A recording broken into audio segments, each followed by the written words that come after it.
Connais-tu l'histoire du loup géant Fenrir? Fenrir est le fils du dieu Loki, le dieu malin et changeant, et de la géante Angrboda, qui vit dans le pays des géants, Jotunheim. De cette union naquirent 3 enfants monstrueux. Jormungandr, le serpent de mer qui entoure le monde. Elle, la déesse des morts. Et Fenrir, le gigantesque loup.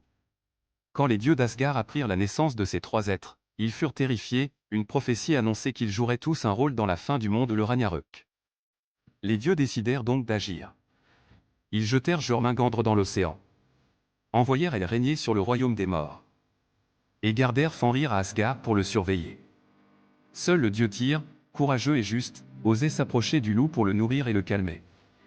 Mais Fenrir grandissait à une vitesse prodigieuse, devenant si énorme et puissant que les dieux commencèrent à craindre qu'il se retourne contre eux. Pour se protéger, les dieux décidèrent de l'attacher.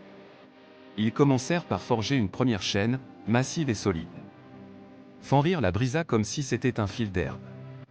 Puis ils en fabriquèrent une seconde, encore plus résistante. Fenrir la rompit encore plus facilement. Les dieux comprirent alors qu'il leur fallait une chaîne magique. Ils allèrent voir les nains, les plus grands forgerons des 9 mondes, et leur demandèrent de créer une entrave que rien ne pourrait briser. Les nains forgèrent Gleipnir, une corde fine comme un ruban de soie, mais plus solide que tout ce qui existe. Les dieux proposèrent à Fenrir de tester sa force une dernière fois. Mais le loup, méfiant, refusa de se laisser lier sans garantie. Il dit : « Si vous me trompez, aucun de vous n'osera me détacher. Alors, que l'un de vous mette sa main dans ma gueule, en gage de bonne foi. » Seul Tyr accepta. Les dieux lièrent Fenrir avec Gleipnir, et quand le loup essaya de se libérer, il comprit qu'il ne pouvait pas rompre la chaîne. Rugissant de rage et trahi, il mordit la main de Tyr et la lui arracha. Les dieux attachèrent ensuite Fenrir à une lourde pierre et placèrent une épée entre ses mâchoires pour l'empêcher de mordre.